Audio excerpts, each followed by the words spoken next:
मोअज़्ज़िज़ सदर मुदर्रिस और अज़ीज़ असातिज़ा इकराम, अस्सलामु अलैकुम वरहमतुल्लाहि वबरकातुहू। मैं अपनी तकरीर का आगाज़ करने से कबल हमारे सदर मुदर्रिस और तमाम असातिज़ा इकराम और महाराष्ट्र गवर्नमेंट का शुक्रिया अदा करता हूँ कि ऐसे हालात है कि हम सब तुलबा हमारे घरों पर है और आज 14 अप्रैल यानी बाबा साहब अम्बेडकर की यौम पैदाइश का दिन है। उनकी शख्सियत पर मुझे बोलने का मौका मिला। अपनी स्कूल में पीरियड के बाद अक़वाल ज़रीन बोले जाते थे, जिसमें से एक कॉल का मतलब और उसकी गहराई समझने में मुझे दुश्वारी हुआ करती थी। लेकिन आज मुझे यकीन हो चला है कि यह कॉल हकीकत में बाबा साहब अम्बेडकर जैसी शख्सियत के लिए ही लिखा गया होगा। शख्स बनकर नहीं बल्कि शख्सियत बनकर जियो, क्योंकि शख्स तो एक दिन मर जाता है लेकिन शख्सियत हमेशा ज़िंदा रहती है और बाबा साहब अम्बेडकर जैसी शख्सियत हमारे दिलों में हमेशा रहेंगी। मैं यहाँ पर बाबा साहब अम्बेडकर के बारे में यह कहना मुनासिब समझता हूँ कि जब तक सूरज चाँद रहेगा बाबा साहब अम्बेडकर का नाम रहेगा। सामाईन हज़रात, बाबा साहब अम्बेडकर की शख्सियत किसी तारुफ की मोहताज नहीं। आपकी शख्सियत तालीमी, सियासी और मियाशी सभी पहलुओं में आला है। आप एक मुफक्किर भी थे। आपकी शख्सियत किसी एक समाज के लिए नहीं, किसी एक मज़हब के लिए नहीं, आपकी शख्सियत सिर्फ हमारे हिंदुस्तान के लिए नहीं बल्कि पूरी दुनिया के लिए मशअले रहा है। यहाँ पर मुझे डॉक्टर अल्लामा इकबाल साहब का शेर याद आ रहा है। बगैर समात फरमाए, हज़ारों साल नरगिस अपनी बेनूरी पे रोती है, हज़ारों साल नरगिस अपनी बेनूरी पे रोती है। बड़ी मुश्किल से होता है चमन में दीदावर पैदा, बड़ी मुश्किल से होता है चमन में दीदावर पैदा। सामाईन हज़रात, आपकी शख्सियत का अंदाज़ा इस वाक़ये से लगाया जा सकता है कि कोलंबियाई यूनिवर्सिटी अमेरिका के तकरीबन 600 साल की तारीख में सबसे जहन और मेयारे तालिब इल्म यानी बेस्ट स्टूडेंट बाबा साहब अम्बेडकर है।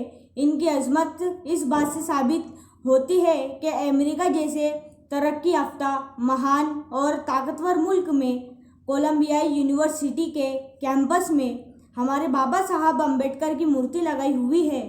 और जानते हो उस मूर्ति के नीचे क्या लिखा गया है? The symbol of knowledge. देखकर जिसको जीने का अंदाज़ मिले, देखकर जिसको जीने का अंदाज़ मिले, मेरे मौला तो ऐसा भी इंसान बना, मेरे मौला तो ऐसा भी इंसान बना। सामाईन हज़रात, बाबा साहब अम्बेडकर के हालात ज़िंदगी के बारे में कलील वक्त में बोलना नामुमकिन है। आपका नाम डॉक्टर भीमराव रामजी अम्बेडकर है। आपका जन्म 14 अप्रैल 1891 में महू MP में हुआ। आपने छूत अछूत का खात्मा किया। आपने बाल विवाह जैसी रस्मों को बंद किया। आपने असमानता के खिलाफ आवाज़ उठाई। आपको हमारे हिंदुस्तान में भारत रत्न के खिताब से नवाजा गया। आपने हिंदुस्तान के संविधान की रचना की।